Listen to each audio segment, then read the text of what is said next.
नमस्कार मित्रों, आज हिंदी साहित्य में सुनिए उभरती हुई लेखिका डॉक्टर आरती लोकेश की लिखी हुई कहानी सांच की आँच। डॉक्टर आरती लोकेश के कहानी संग्रह सांच की आँच पर पंजाब के विश्वविद्यालय में शोध कार्य भी किया जा रहा है। तो प्रस्तुत है वर्तमान में हिंदी साहित्य की उभरती हुई लेखिका डॉक्टर आरती लोकेश की कहानी सांच की आँच।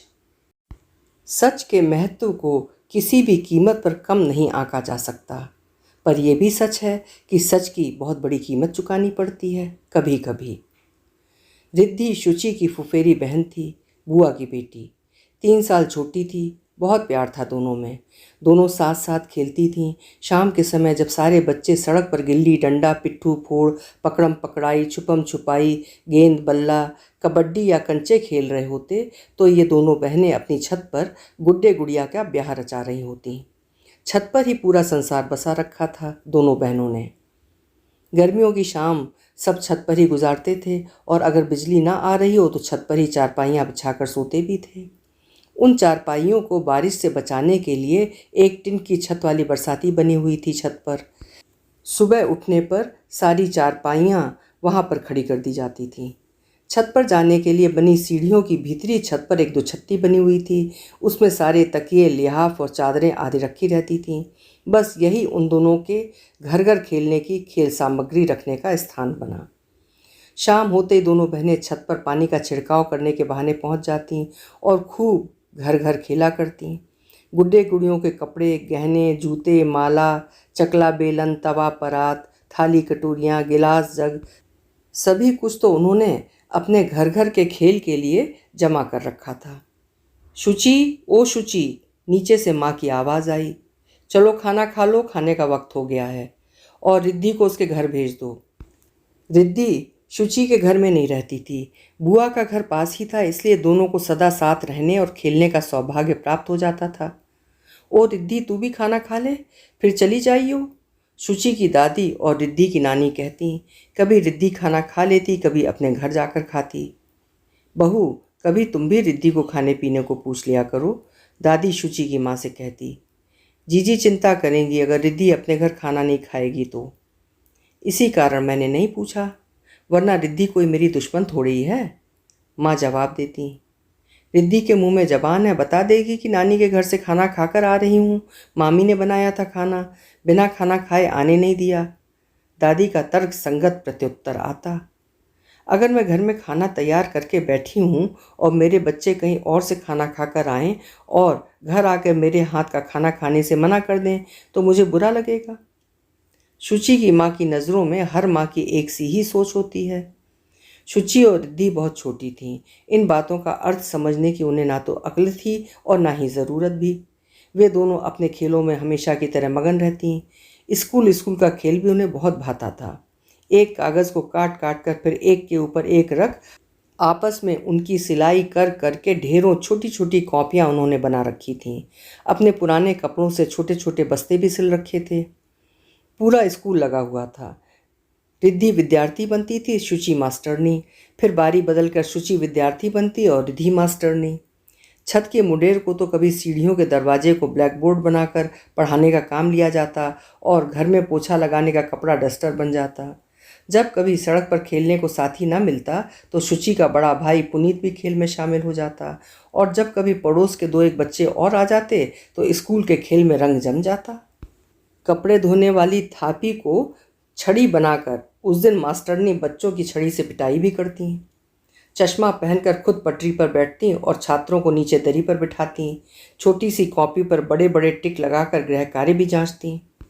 शुचि, अब भेजो सब बच्चों को अपने घर, पापा भी आ गए हैं दफ्तर से और बुला रहे हैं नीचे, पूछ रहे हैं कहाँ हैं बच्चे। माँ ने आवाज़ लगाई। अरे मामा भी आ गए, तब तो फिर पापा भी आ गए होंगे, मैं भी घर जाती हूँ। रिद्धि पट पट पट करके सीढ़ियाँ नीचे उतरने लगी।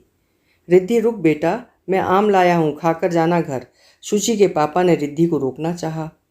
जाने दो उसे, अंधेरा हो रहा है, फिर वो तो अपने घर में आम खाने वाली अकेली है। यहाँ 3 बच्चे हैं और बड़े भी हैं, सबके हिस्से में जरा जरा सा ही आएगा। शुचि की माँ ने पापा को रोका। मामी का जवाब सुने बिना ही रिद्धि फटाफट अपने घर की ओर निकल गई। एक गली छोड़कर अगली में ही उसका घर था। पता नहीं इस संवाद में ऐसी क्या खास बात थी कि पापा माँ से नाराज हो गए थे। रात में सोते सोते शुचि की आंख अचानक खुल गई। घड़ी में अधिक वक्त भी नहीं हुआ था, 11 ही बजे होंगे। पापा को कहते सुना, तुम्हें ऐसा नहीं कहना चाहिए था, रिद्धि भी तो अपनी ही बच्ची है। अगर वो भी हमारे साथ आम खा लेती तो क्या कमी आ जाती। मैं उस पर ज़्यादा प्यार बरसाना नहीं चाहती, मामी हूँ उसकी तो मामी जितना ही प्यार दूंगी। माँ की आवाज़ कानों में पड़ी। एक माँ होकर तुम ये भूल कर रही हो कि तुम ही माँ हो उसकी, पापा की आवाज़ थी। इसे भूल जाने में ही हम सबकी भलाई है। माँ के स्वर की रुखाई और कड़ाई शुचि के लिए अजनबी नहीं थी, मगर इस वार्तालाप में कुछ था जो शुचि को नया सा लग रहा था। तुम इतनी निष्ठुर कैसे हो सकती हो? तुमने उसे भी जन्म दिया है। रिद्धि तुम्हारी उतनी ही बेटी है जितनी की शुचि। पापा का तल्ख स्वर शुचि के कान में पड़ा। नहीं, बहुत फर्क है दोनों में। शुचि को अपना दूध पिलाकर बड़ा किया है मैंने, रिद्धि को नहीं। पैदा होते ही दे दी थी मैंने जीजी को। वे अपना सूना आंचल लेकर अस्पताल में ही बैठी थीं। जन्म देते ही उन्हीं की गोद में डाल दी थी मैंने। माँ का उत्तर दृढ़ था। जन्म तो तुमने ही दिया था ना, 9 महीने अपने गर्भ में पाला, फिर तुम उसके लिए इतनी शुष्क कैसे हो जाती हो? उसके हिस्से का दूध मेरी छाती में पत्थर बन बन कर चुभता रहा। समझ लो कि छाती के उन पत्थरों ने मुझे भी पत्थर बना दिया है। वो मेरे सामने ही खेलती रहती है सारा दिन, फिर भी मैं उसे दूध पिलाने का अधिकार खो चुकी थी। दूध के समान अपने मातृत्व को भी पत्थर बनाना पड़ा मुझे। जब भी उसे प्यार से देखती या गोदी में उठा लेती तो तुम्हारी माँ के जहर बुझे बाण आ लगते कि बच्ची को छाती से चिपटाए रहेगी तो अपनी माँ में ममता कैसे पड़ेगी इसकी। ज़्यादा लाड़ दिखाने वाली बन रही है ताकि ये अपनी माँ को माँ ना समझे और तुझे ही माँ माने। माँ बेटी के बीच दरार पैदा करना चाहती है, फिर इतना ही लाड़ बरसाना था तो दी ही क्यों? बस मैंने छाती पर बड़ा सा पत्थर रखकर अपनी ममता का गला घोंट दिया। यह सब सुनकर शुचि सुन्न हो गई। तो क्या रिद्धि मेरी सगी बहन है? क्या उसे बुआ को गोद दिया गया है? मेरे मम्मी पापा उसके भी पापा मम्मी हैं? ये कैसे हो सकता है? अनगिनत सवालों की झड़ी एक नन्हे से मन को विचलित करने लगी। पर ठहरा बालक मन, शाम तक ही सारी बातें भुलाकर उसी तरह खेल में लिप्त। हाँ, पर अब उसे रिद्धि से और भी अधिक प्यार हो गया था।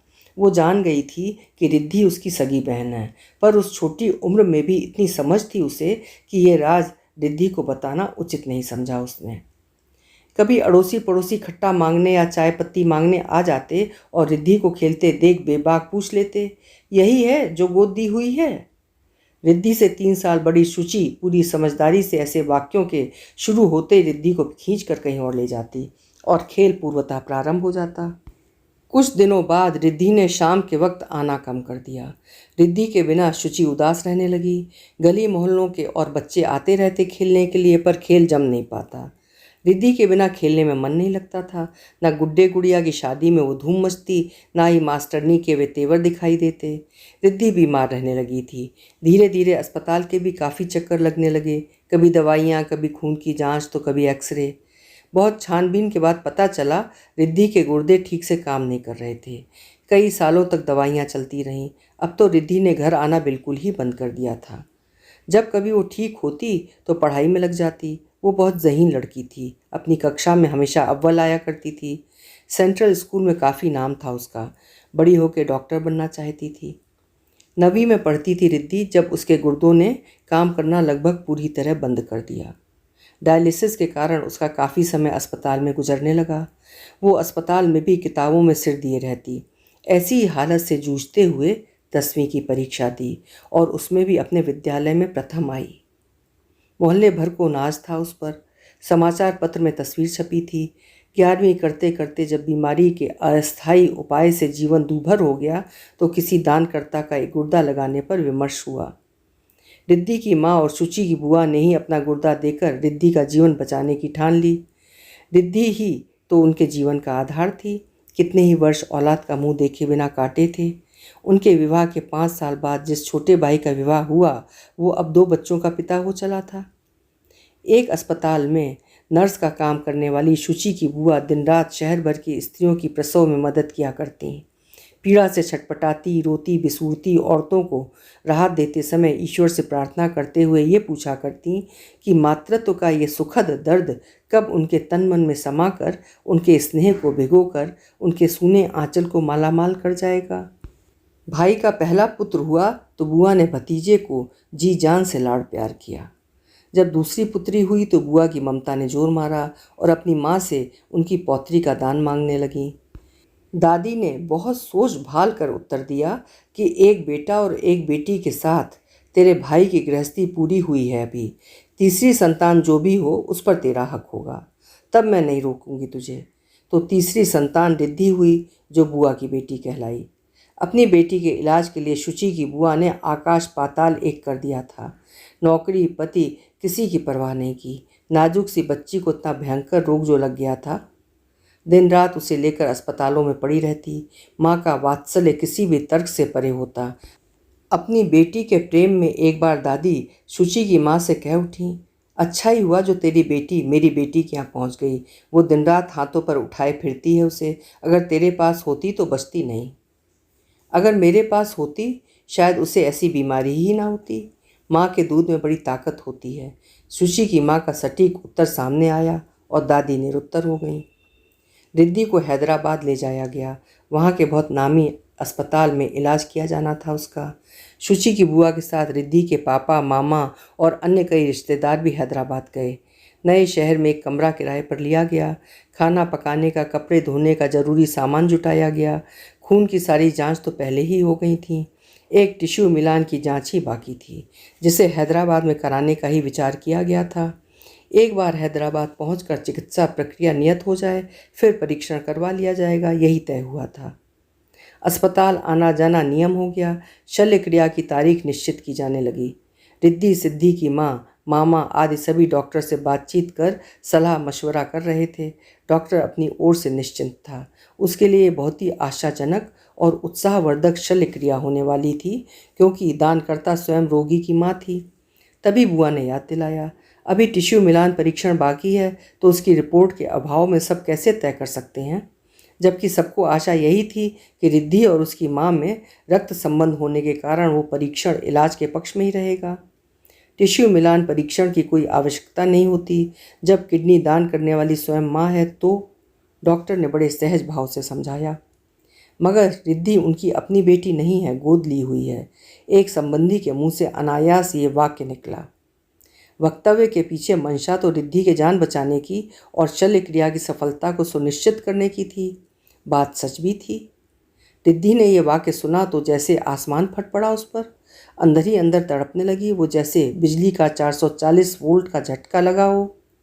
मस्तिष्क में द्वंद्व मच गया। क्या मैं अपनी मम्मी पापा की अपनी औलाद नहीं हूँ? फिर कौन है मेरे माँ बाप, या हैं ही नहीं?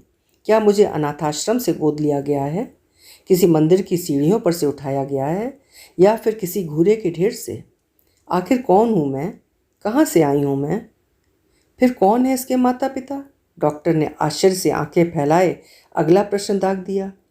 यही प्रश्न रिद्धि को भी मथे दे रहा था। अब बारी शुचि के पापा के बोलने की थी। मैं हूँ इसका पिता, मेरी पत्नी माँ है इसकी। कमरे में सन्नाटा छा गया। ये सन्नाटा भी तोप के गोले से दाग रहा था रिद्धि के सीने पर। अधिक आवश्यकता तो नहीं, क्योंकि बुआ का रिश्ता है, फिर भी आपकी तसल्ली के लिए ये टेस्ट भी करवा लेते हैं। डॉक्टर ने सामान्य भाव से उपाय निकाला, पर बात अब इतनी सहज और सामान्य नहीं रह गई थी। अस्पताल से निकलते ही रिद्धि जार जार रोई। दिल तार तार हो गया था। क्षत विक्षत हृदय लिए पर नुचे पंछी सी वो तड़पने लगी। कह दो मम्मी कि ये सब झूठ है जो सब डॉक्टर ने कहा।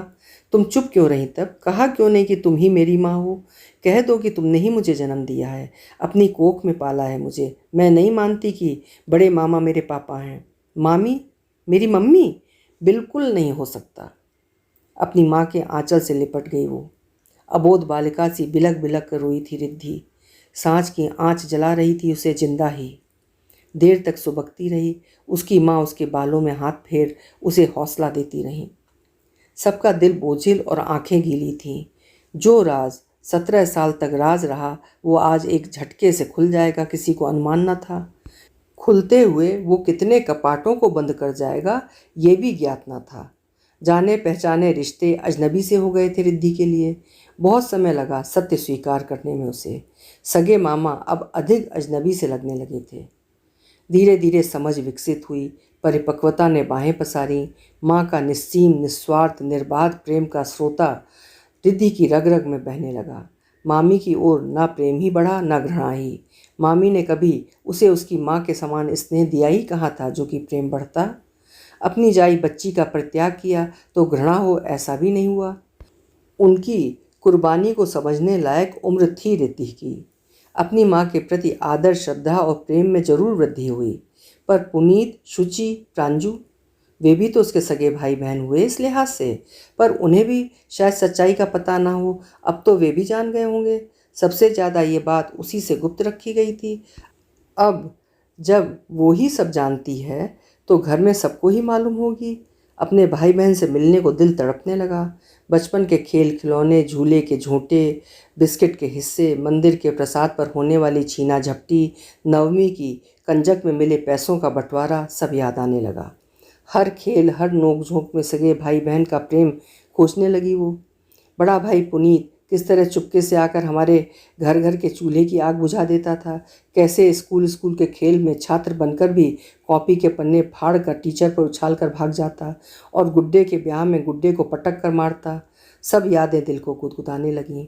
छोटे प्रांजू को गोदी में लेना, गोदी में ही उसका सूसू कर देना, प्यार करो तो उसका बाल खींचना, घुटनों घुटनों चलकर सारा खेल बिगाड़ देना। याद आता तो हंस देती रिद्धि।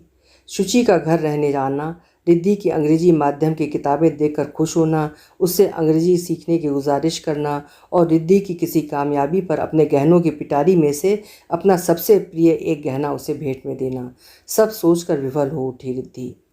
ऑपरेशन हुआ तो एक एक करके सभी भाई बहन हैदराबाद रिद्धि को देखने आए। छोटी मामी ने अपनी 6 महीने की बच्ची को साथ ले पूरी सेवा की जी जान से। शुचि भी कॉलेज की छुट्टियां होते ही 1 महीने के लिए हैदराबाद आई। काम में हाथ तो क्या बटाती, पर रिद्धि खेल उठी उसे देखकर और उसकी हालत में सुधार के लक्षण दिखने लगे। 6 महीने लगे हैदराबाद से घर वापस आने में।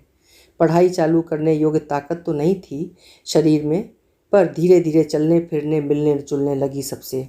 तरस गई थी एक आम साधारण जीवन जीने के लिए। बर्ताव भी ऐसा ही जैसे कि सत्य जो हैदराबाद के अस्पताल में उद्बुद्ध हुआ कहीं सुप्त निर्जीव बेअसर सा जान पड़ता था। ऊपर से देखने पर सब कुछ सामान्य सा दिखने लगा था। अंदर का लावा ठंडा सा प्रतीत होता था। साल भी ना बीता होगा कि नई किडनी ने जवाब दे दिया। दिल्ली के बड़े अस्पताल में भर्ती करवाया गया। सारे घर में भगदड़ मच गई। उसी तरह के संभव उपचार पुनः किए जाने लगे। अन्य संभावनाओं पर विचार विमर्श किया जाने लगा। अभी उम्र 18 की ही तो है, तो कोई किडनी दान दे तो चिकित्सा फिर से की जा सकती थी। उससे पहले कमज़ोर शरीर में रक्त आधान की आवश्यकता महसूस हुई तो चिकित्सकों ने 2 बोतल बी नेगेटिव रक्त की आवश्यकता बताई। सभी रिश्तेदार अपने अपने खून के ग्रुप की जांच कराने लगे। शुचि का रक्त ग्रुप बी नेगेटिव ही था। शुचि एक दिन पूरी रिद्धि से अस्पताल मिलकर आई थी। तब तक रक्त की आवश्यकता के बारे में कोई चर्चा नहीं चली थी। वो अधिक न रुककर जल्दी अस्पताल से लौट आई थी। उसकी बीएड की परीक्षाएं चल रही थीं। एक दिन बाद उसकी प्रायोगिक परीक्षा भी थी। जब उसे खबर मिली तब तक 1 बोतल रक्त का प्रबंध भी किया जा चुका था। दूसरी बोतल रक्त देने का निर्णय शुचि ने किया। अगले दिन परीक्षा निपटाकर अस्पताल जाना उचित समझा। रिद्धि को इस समय शुचि की याद बहुत सता रही थी। दवाइयों के असर से वो गफलत में थी। बार बार शुचि का नाम पुकारती। होश में आते ही 2 बूंद पानी पीती और शुचि के बारे में पूछती। उसके माता पिता, मामा, नाना नानी सब आसपास थे, परंतु उसकी आंखें एकटक वार्ड के दरवाजे को निहारती रहती। शुचि से मिलने के लिए रिद्धि की तड़प का अंदाज़ा लगाना कठिन था। शुचि की परीक्षा के बारे में सब जानते थे, अतः उस दिन के बीत जाने के बाद ही शुचि को बुलाना और तब तक रिद्धि को बहलाए रखना ठीक समझा गया। रिद्धि की हालत जानते हुए शुचि का परीक्षा में मन नहीं लग रहा था। जैसे तैसे परीक्षा देकर दौड़ी दौड़ी घर पहुंची कि अस्पताल जाना है बहन को रक्तदान देने। दरवाजे को ताला लगाकर निकलने ही वाली थी कि फ़ोन की घंटी बजी। संदेश मिला कि रिद्धि नहीं रही। अभी आप सुन रहे थे डॉक्टर आरती लोकेश की लिखी हुई कहानी सांच की आँच। आशा है कहानी आपको अच्छी लगी होगी। फिर मिलेंगे। आपका समय शुभ हो, मंगलमय हो।